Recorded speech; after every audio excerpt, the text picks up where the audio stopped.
Well, Paris is currently making a bid to host the 2024 Olympic Games, and if it wins, it would be the latest in the capital's long history of hosting international events. Paris actually held the first modern Olympic Games outside of Greece in 1900, the same time it hosted the World's Fair.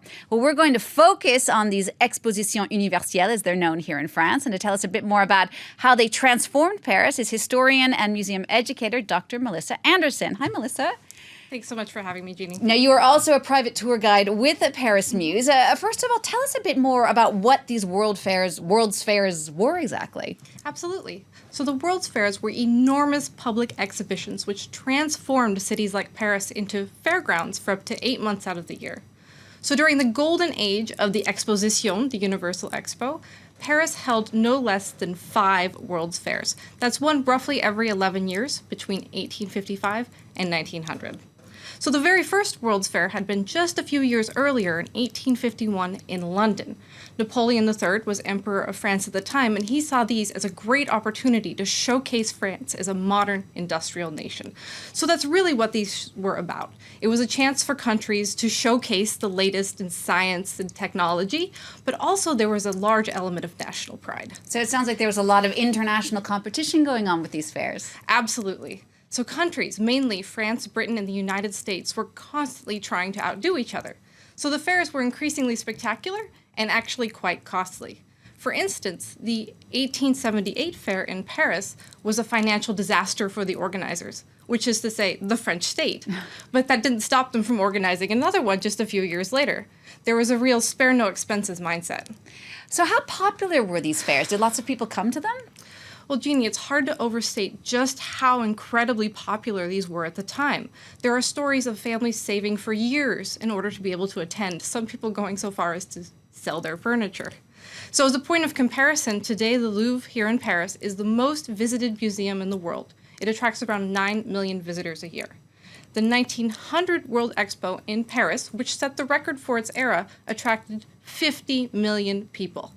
Given that France only had a population of about 35 million people at the time, this shows how incredibly popular they were and how people are really coming from all over the world to attend. So what were these millions and millions of people actually flocking to see here?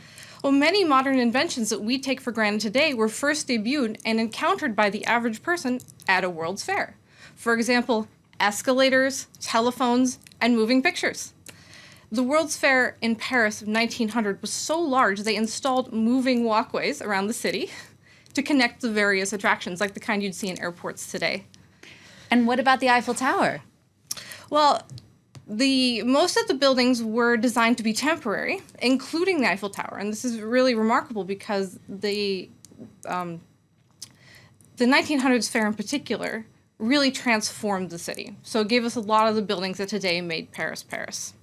What else is there in Paris? What other things in the landscape do we owe to the World's Fair besides the Eiffel Tower?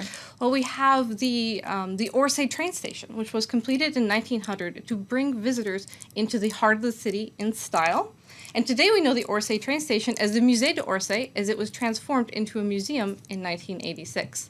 Speaking of transportation, we also have the first line of the Paris Metro, which opened at the 1900s fair, today known as the Line 1. The Grand Palais and the Petit Palais, these two enormous buildings just off the Champs-Élysées, if you're looking up towards the Arc de Triomphe, those were built for the fair in order specifically to house art and cultural events. And appropriately, today they are still museum space. So do you have a favorite landmark amongst all those that you cited? Absolutely. So the Grand Palais is just such a fascinating example about how the architecture was both modern and traditional. So the Grand Palais, you can see it's this enormous glass building. It really dominates the landscape, but it looks so different than everything that's around it. So what's the story? It took 4 architects 3 years to build, and it's actually made out of a very unusual mixture of materials. So we have stone, iron, concrete, and glass. So the outside is very traditional. We have this neoclassical Beaux-Arts facade. So we're looking at columns, stone sculpture, bronze sculpture, this sort of thing. But the inside is so modern. It's made out of a framework of steel and iron. It actually uses more steel and iron than the entire Eiffel Tower. So we had sort of modern and traditional coming together to make this sort of new style. And visitors who are coming to the city today should be sure not to miss it, especially if they're coming to see one of its famous exhibits. and they can imagine how impressed fairgoers would have been more than 100 years ago. It's true. I agree. The Grand Palais is definitely a do not miss here in Paris. Melissa, thank you so much for coming in and sharing with us all that information about the World's Fair and the effect it had on the Parisian landscape. Melissa Anderson from Paris Muse. You can check out all of the information about Paris and their tours on their website. It's parismuse.com.